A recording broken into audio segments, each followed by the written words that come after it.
உறவுகளுக்கு இனியதொரு வணக்கம். நான் உங்கள் நண்பன் சரவணன்.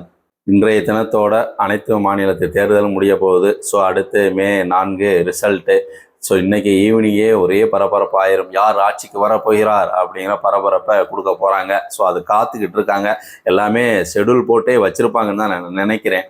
சரி, இந்த நிலையில் இப்போ நேற்றைய தினம் விஜய் அவர்கள், தாவேகா தலைவர் விஜய் அவர்கள் திருச்செந்தூர் போயிருந்தார் இல்லையா? அந்த திருச்செந்தூர் போன விடயத்தை ஒரு நபர் அவர் சுட்டிக்காட்டி, எப்படி தான் இவர்கள்லாம் அரசியல் கட்சியில் இருக்கிறாங்க, இவர்களையும் எப்படி தான் நம்பி இந்த மக்கள் வாக்கு செலுத்தினாங்கிறதே எனக்கு புரியலை. ஸோ அதை விமர்சனம் பண்ணி ஒரு ட்வீட் வன்னியரசுன்னு நினைக்கிறேன், அவர் வன்னியரசு தான், அவர் தான். ஸோ அவர் ஒரு ட்வீட் பண்ணுறார், கிறிஸ்தவர்களை ஏமாற்றுகிறார் விஜய் அப்படின்ட்டு. அதாவது இந்து கோயிலுக்கு போனால் கிறிஸ்தவர்களை ஏமாற்றுறாராம். ஸோ அவர்கள் வாக்கு வங்கிக்காக பயன்படுத்துகிறாராம். ஜோசப் விஜய்ங்கிற பேரை வச்சுக்கிட்டு இப்படி செய்யலாமா அப்படின்ட்டு பார்த்தீங்கன்னா, என்னமோ இவர்கள் தான் சிறுபான்மையினருக்கு பாதுகாவலர்கள் போல பேசிக்கிட்டு இருக்காங்க. சிறுபான்மையினர் ஓட்டுக்காகவே பயன்படுத்த நபர்களாக தான் இவர்கள் இருந்திருப்பாங்களோ அப்படிங்கிற மாதிரி தான் அவருடைய ட்வீட்லேருந்து தெரியுது. இதில் பார்த்தீங்கன்னா, எலெக்ஷனுக்கு முன்னாடி இப்படிலாம் செஞ்சுருப்பீங்களா? ஸோ இப்போ எலெக்ஷனுக்கு முன்னாடிலாம் இந்த மாதிரி போயிருந்தா உங்களை சிறுபான்மையினர் நம்பியிருப்பாங்களா? அதனால தான் எலெக்ஷன் முடிஞ்சவன போகிறீங்க. இப்போ கோயிலுக்கு போகிறதுனால ஏதாவது மாற போகுதா? ஸோ ஓட்டு ஏற்கனவே போட்டாச்சு. ஆனால் இவர் இப்படி சொல்கிறாரு, இப்போ பாஜக தான் இயக்குது அப்படிங்கிற மாதிரி. இதில் என்னென்னா, எலெக்ஷனுக்கு முன்னாடியே அவர் கோயிலுக்கு, ஆலயத்துக்கெலாம் எல்லாத்துக்குமே போய் தரிசனம் பண்ணத்தான் செஞ்சார். அது எல்லா டிவி சேனலில் கூட அனைத்துலையுமே ஒளிபரப்பப்பட்டது. நீங்கள் அதை பார்த்தீங்களா என்னன்னு எனக்கு தெரியலை. இது என்னென்னா, எப்படியாக இவர்கள் பொது புத்தியில் இருக்குதுன்னு பாருங்களேன். இங்கே சிறுபான்மையராகவே இருக்கணும் அப்படிங்கிற இந்த மனநிலை பாருங்களேன். அப்போ ஜோசப் விஜயின் பேர் வச்சுருந்தா கோயிலுக்கு போகக்கூடாதுங்கலாம் என்ன விதமான நோயின்னு எனக்கு புரியலை. உங்களெல்லாம் உள்ளே போய் பார்த்தோம்னா உங்கள் மதமே வேறையாக தான் இருக்கும். ஆனால் நீங்கள் கோயிலுக்கெல்லாம் போகிறீங்கல்ல, சர்ச்சுக்கெல்லாம் போகிறீங்கல்ல, மசூதிக்கெல்லாம் போகிறீங்கல்ல, அது எதுக்காக போகிறீங்க? ஸோ அவரும் ஒரு அரசியல் கட்சி வச்சிருக்காரு, ஒரு தலைவர். அவர் அவருடைய நம்பிக்கை, அவருக்கு ஏதோ ஒரு காரணத்துக்காக அவர் போறார். இதை விமர்சனம் பண்ண வேண்டிய, இதை சிறுபான்மையருக்கு எதிரானவராக அவர் திசை திருப்பதற்கான பதிவு. சரி, ஓகே, அவர் தான் இப்படி சொல்றாருன்னா, இன்னொருத்தர் அவருக்குள்ள பயம், பாவம். இந்த ஸ்கிரீன்ல பாக்குறீங்களா, இவர் யார் பேர்லாம் எனக்கு தெரியல. இவர் பார்த்தீங்கன்னா ஒரு பதிவு இன்னைக்கு போட்டிருக்காரு. அவர் என்னன்னா, சிறுபான்மையினரை கொச்சைப்படுத்தும் விதமா பேசியிருக்கிறார். அவர் நினைச்சுக்கிட்டு இருக்காரு சிறுபான்மையரை பெருமைப்படுத்தியிருக்க, ஆனால் அது கொச்சைப்படுத்தக்கூடிய விடயம். 4 சுவத்துக்குள்ள நடக்கிற விஷயத்த வெளியில கொண்டு வரார். எப்படி? அதாவது சிறுபான்மையர் பள்ளிவாசல்லாம் பார்த்தீங்கன்னா, தொழுகை முடிஞ்சிருச்சுன்னா அந்த தொழுகை முடிஞ்ச உடனே பெரியவர்கள்லாம் ஒன்று சேர்ந்து யாருக்கு வாக்கு செலுத்த வேண்டும் அப்படின்னு அவங்க முடிவு செய்வாங்களாம். அவங்க 90% வாக்கு அவர்கள் யார் வாக்கு செலுத்த நினைக்கிறாங்களோ அவர்களுக்கு வாக்கு அப்படியே விழுகும். மசூதியிலே அதை முடிவு செஞ்சிருவாங்க. இப்படி அதே மாதிரி தான் சர்ச்சிலையும் முடிவு செஞ்சு அவர்கள் யாருக்கு வாக்கு செலுத்தணும்னு சொல்றாங்களோ அவர்கள் தான் வாக்கு செலுத்துவாங்க. 4 சவத்துல நடக்குங்க. ஒரு குடும்பமே இருக்குன்னா, ஒரு குடும்பத்தில் அந்த குடும்ப தலைவர் இல்லை அந்த குடும்பத்தில் முக்கியமானவர் இவருக்கு வாக்கு செலுத்துங்க, இவர் செலுத்துங்கன்னு சொல்றது உண்டுதான். இப்போ அவங்க ஓகேன்னு சொல்லிட்டு நம்ம அப்பா சொல்லிட்டாங்க அப்படின்னு சொல்லிட்டு கூட வாக்கு செலுத்துவாங்க. இல்லைன்னா என்ன அப்பா சொல்லுவார், நம்ம போய் நம்ம எதுக்கு போகிறது, அது அவர்கள் தனிப்பட்ட ஒரு விடயம். ஆனால் ஒரு குடும்பத்தில் உள்ளவங்க சொல்றது, அது குடும்பத்தில் இவர்களுக்கு வாக்கு செலுத்த நல்லதுப்பா, இது நமக்கு நன்மைகள் கிடைக்கலாம், இது நமக்கு வாய்ப்பு இருக்குது இப்படின்னு ஏதோ ஒன்று சொல்லி குடும்பத்தில் உள்ள அனைவரையும் வாக்கு செலுத்த வைப்பதற்கு குடும்பத்தில் இருக்கும். அந்த மாதிரியே அந்தந்த சமூகத்தில் அவர்கள் ஒரு முடிவு எடுக்கிறாங்க. அது 4 சுபத்துக்குள்ள நடக்கிற விஷயம். அதுக்கப்புறம் அவங்க அந்த வாக்கு செலுத்துறாங்களா இல்லை மாற்றி வாக்கு செலுத்துறாங்களா, அது அவர்கள் தனிப்பட்ட ஒரு விடயம். அதை பொதுத்தளத்தில் அவர்களை சிறுமைப்படுத்தக்கூடிய நோக்கத்தில் தான் இது பேசுகிற மாதிரி இருக்கு. அப்போ இவர்கள் வெறும் ஓட்டு அரசியலுக்காக மட்டுமே பயன்படுத்திக்கிட்டு இது அத்தனை காலமாக இருந்திருக்காங்க. அப்போ இவர்கள் எங்கு இப்போ இங்கே உள்ள இளைஞர்களாம் மாற்றி தாவக்காவுக்கு ஓட்டு போட்டாங்க அப்படின்னு இவர் சொல்றாரு.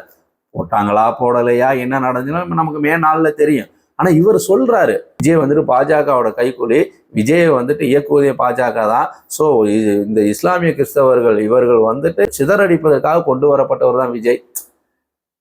இது எப்படியான லாஜிக்னு தெரியல. ஒரு வாக்கு வங்கி, தங்களுக்கு மட்டுமே விழுந்த வாக்கு வங்கி இது வந்துட்டு மாறி போகுது அப்படிங்கிற ஒரு பயத்தை தான் இது காட்டுது.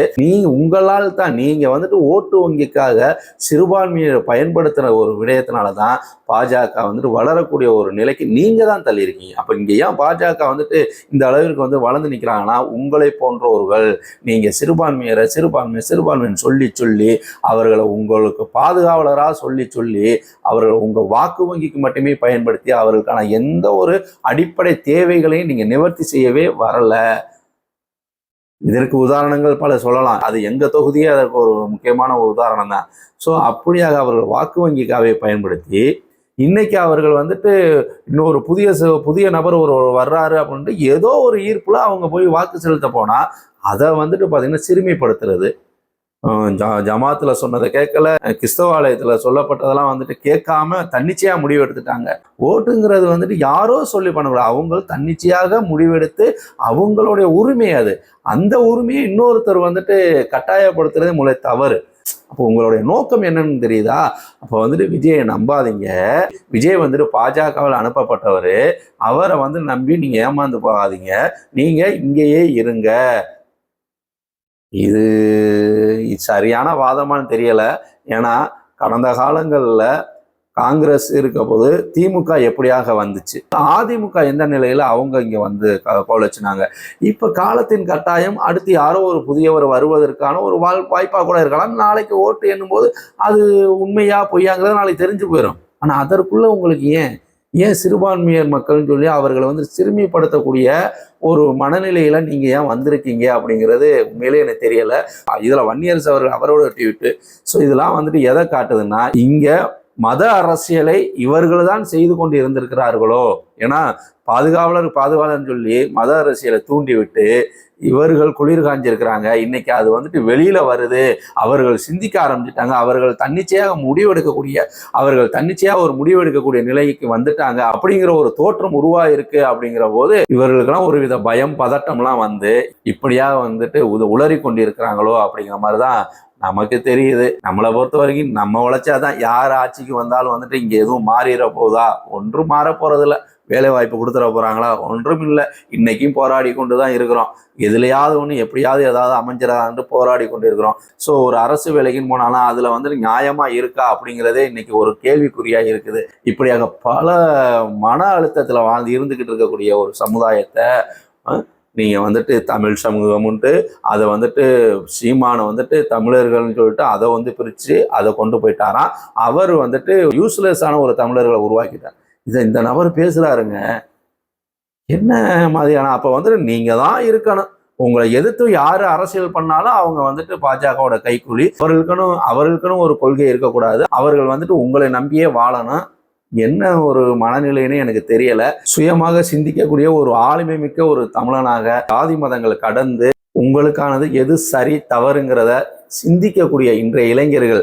ஏன்னா ஒரு வித ஸ்பீட் பிரேக் இப்போ உருவாகி ஒரு கட்டம் வரைக்கும் இதுதான் சொல்லிட்டு போய்கிட்டு இருக்கும்போது இப்போ ஒரு தலைமுறைக்கான ஒரு ஸ்பீட் பிரேக் உருவாகி இளைஞர்களிடையே ஒரு அரசியல் படுத்தக்கூடிய ஒரு அரசியல் படிக்கக்கூடிய நபர்களா இன்னைக்கு மாறிக்கிட்டு இருக்கிறாங்க. ஏன்னா இளைஞர்களுக்கு ஒரு தெளிவு இப்ப கிடைச்சிருச்சு அப்படிங்கிறதான்.